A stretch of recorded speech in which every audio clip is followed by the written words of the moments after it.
new graphics, new music, new garage, and 30 maps.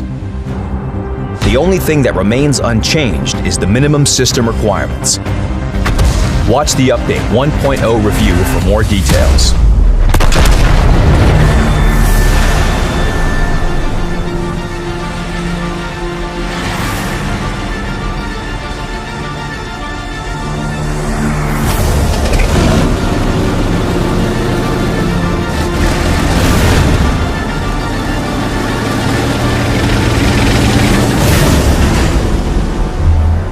You can already see the scope of changes in the garage. The old, small, cozy garage was replaced. It's completely different. While looking at it, you don't want to say the word garage anymore. This place inspires new achievements and victories.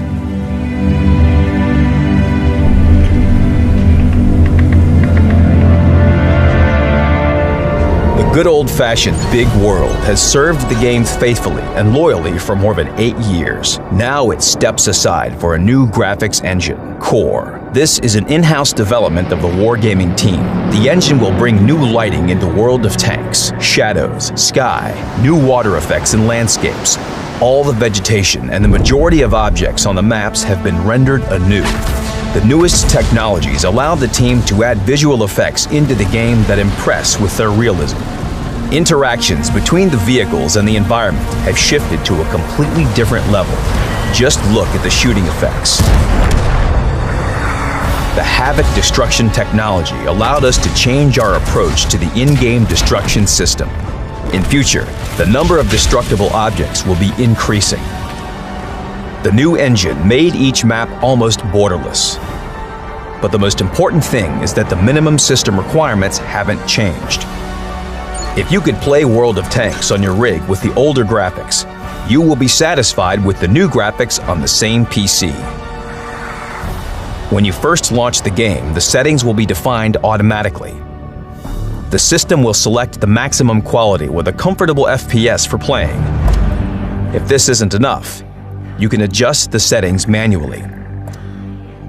You can watch a special video on our channel about how to adjust the settings for your rig. The link is in the description. Moreover, we're releasing a special software config tuner soon. It will allow you to increase FPS by setting the visual effects more precisely. Follow our news on the official website.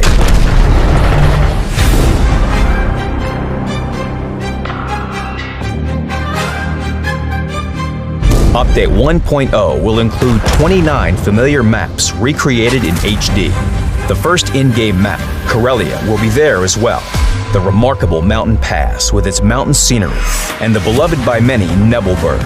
The Arctic region map got new visuals and a new name. Now it's called Mannerheim Line. The Overlord map has been reworked greatly. There are some changes for almost every map.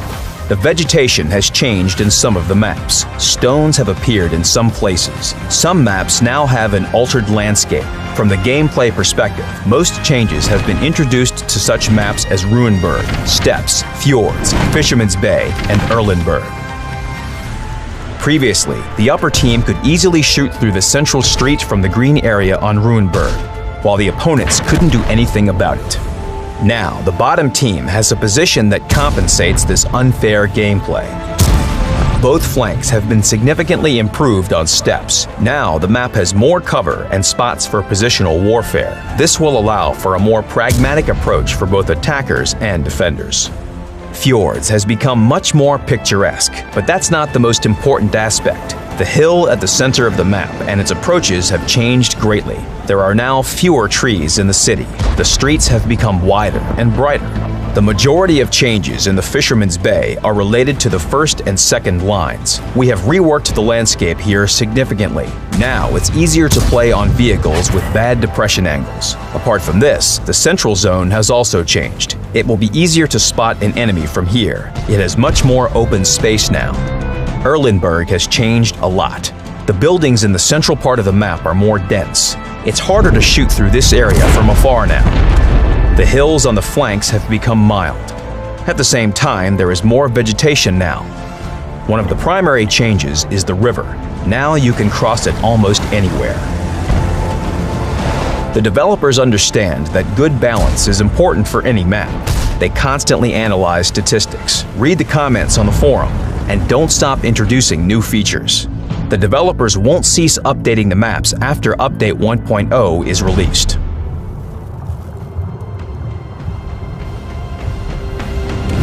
Another in-game winter map will be the brand new Glacier. To say the least, it's a very exciting map. You have to see it.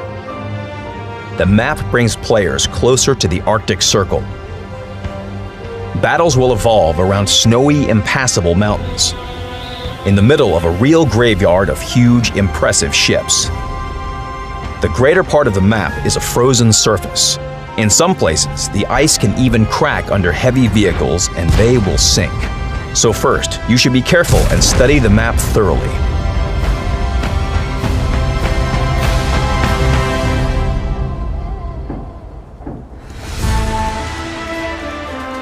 The release of Update 1.0 is a perfect occasion to turn the music up. Each in-game map now has its own unique soundtrack. These aren't just 30 tracks, it's something greater and complete. Each melody more than immerses players in the atmosphere of the map that it has been composed for. A melody develops depending on the team's progress in a battle. We could talk about it all day, but it's better to just listen to it.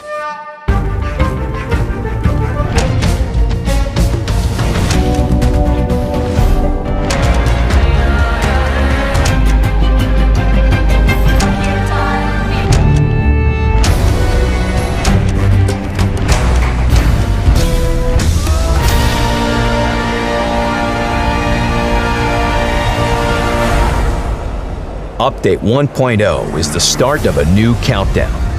Much has been done already, but so many new and interesting things are still to come. Follow the updates and good luck on the battlefields.